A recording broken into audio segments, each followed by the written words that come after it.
안녕하세요 여러분, 대치동 헤더쌤입니다. 오늘은 블로그나 수업 문의를 주시면 어머님들께서 고민을 많이 하시는 부분, 라이팅에 대해서 나눠보려고 합니다. 영어 라이팅을 하는 이유는 학생이 자기 생각을 능동적으로 다양하게 표현하는 방법 중에 하나일 텐데요. 영어의 4대 영역, 그러니까 말하기, 듣기, 읽기, 쓰기 중에 가장 늦게 발달하는 부분이 바로 이 쓰기이죠. 그만큼 물리적인 연습이 필요한 부분인데요. 어머님들께서 어떻게 아이의 쓰기 능력을 키워줘야 할지 난감하셔서 문의를 주시곤 합니다. 그래서 오늘 영상에는 어떻게 쓰기를 하면 좋을지 말씀드리려고 합니다. 제일 먼저 짚고 넘어가야 할 것이 있습니다. 라이팅은 과연 어렵기만 한 것일까요? 아니면 많이 안 해봤기 때문에 낯선 것일까요? 라이팅이 어렵게 느껴지는 이유는 크게 세 가지입니다. 첫 번째로 사유, 즉 생각의 한계입니다. 라이팅을 단순하게 바라본다면 우리가 말하는 것을 쓰는 행위입니다. 그렇다면 말할 거리, 즉 이야기가 있으면 되겠지요. 그런데 자기 자신의 생각이 적다면 무슨 말을 해야 할지, 그 말에 대한 나의 의견은 무엇인지 감이 잡히지 않습니다. 라이팅도 마찬가지입니다. 한 주제가 주어지는데 내가 그것에 대한 생각을 해보지 않았기 때문에 할 말이 없는 거죠. 그러니 뭘 써야 할지도 막막하고요. 두 번째, 라이팅이 어려운 이유는 표현의 한계입니다. 자, 여기 사과라는 주제가 있다고 생각해 볼게요. 만약 내가 사과를 좋아한다면 사과는 맛있다 정도라고 표현할 수 있겠는데요. 그런데 맛있다라는 표현 외에 내가 사과를 좋아하는 것을 어떻게 전달할 수 있을까요? 영상을 보시는 여러분도 한번 생각해 보시면 좋을 것 같습니다. 단순히 사과는 맛있다 라고 말하는 대신 뭐라고 말할 수 있는지요.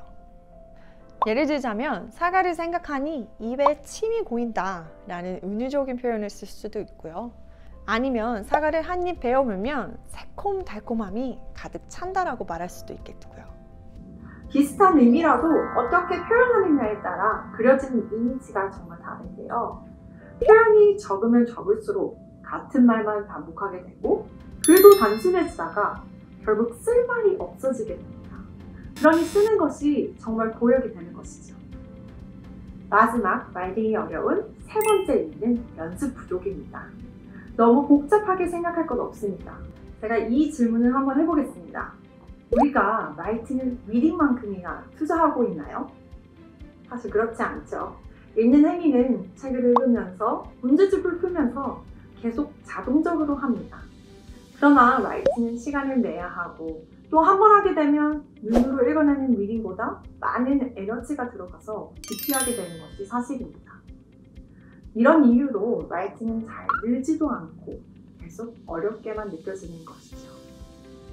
제가 사실 영어 라이팅이라고는 했지만 영어나 한국어나 언어로서 일맥상통하는 부분이 있습니다. 그러면 실질적으로 어떻게 이 세 가지의 문제들을 해결할지 알아봐야겠죠? 구체적인 팁을 알려드릴 테니 끝까지 시청 부탁드립니다. 첫 번째입니다. 생각의 한계가 있을 경우, 즉 생각을 안 해봐서 할 말이 없는 경우는요, 말할 거리를 붙여주면 되겠죠. 이럴 때 쓰는 것이 마인드 맵입니다. 자신을 둘러싼 주제부터 시작하면 좋습니다. 좋아하는 동물, 활동, 장소, 친구, 음식, 과목 등 스케치북이나 공책에 이것들을 적고 이유들이나 단어들을 나열해 보는 거죠. 이 활동을 아이들과 해보면 생각보다 바로 대답하기 어려워했는데요. 대답을 해도 그 이유를 말하는 것은 더욱 어려워했습니다. 뭐든 그냥이라고 말해버리면 거기서부터는 구체적으로 가기 어려워지는데요. 그냥이라고 말하는 대신 그냥이라고 말할 만큼 좋아진 계기를 천천히 생각해보는 것이죠. 예를 들면 좋아하는 동물이 강아지라고 하면 보통 귀여워서 라고 말을 합니다. 그러면 어떤 행동이 특히 귀여웠지? 왜 다른 동물보다는 강아지가 귀엽게 느껴지는지 자세히 파고 들어가 보는 거예요.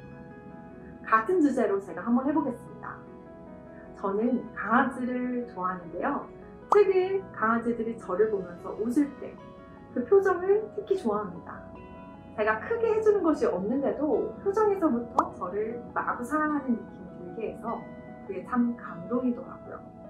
그래서 저도 더욱 강아지들에게 잘해줘야 했고 점점 더 좋아지게 됐습니다. 어떤가요?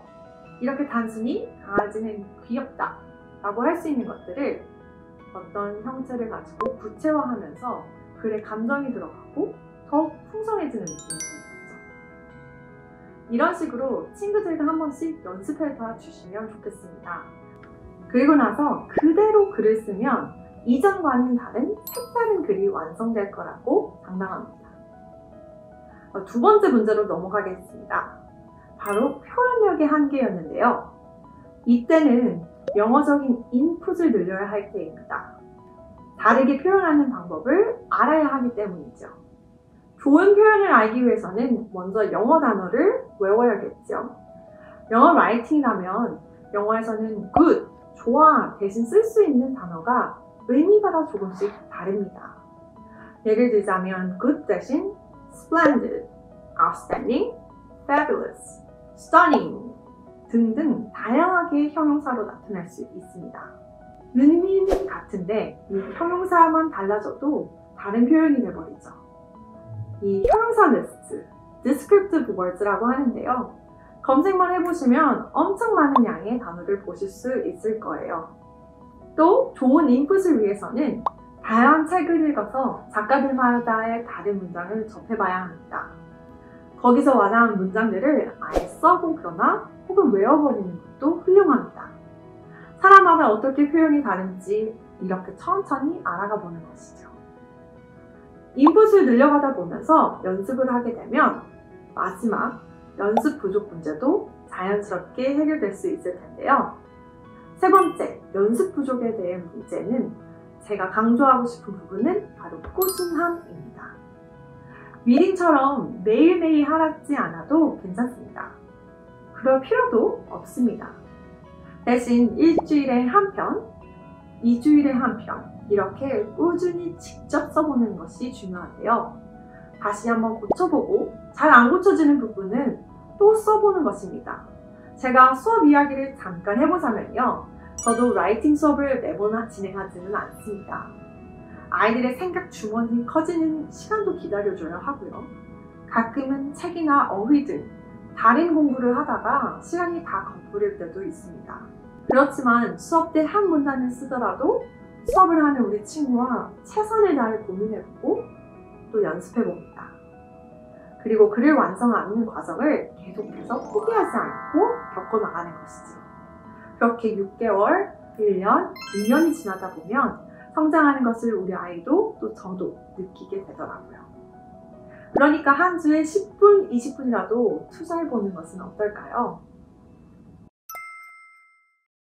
오늘은 이렇게 라이팅 혹은 글쓰기에 나눠봤습니다. 어떠신가요? 막막하게만 느껴졌던 라이팅에는 조금은 힌트가 되었을지요. 이렇게라도 라이팅을 시작해보면 어느 정도 실력은 쌓아갈 수 있습니다. 그러나 에세이를 어떻게 구체적으로 써야 하는지는 제가 아직 말씀 안 드렸는데요. 혹시 이 부분이 궁금하신다면 댓글로 남겨주세요. 제가 후속편을 에세이 쓰는 법을 준비해 보도록 하겠습니다. 오늘도 영상 시청해주셔서 감사합니다.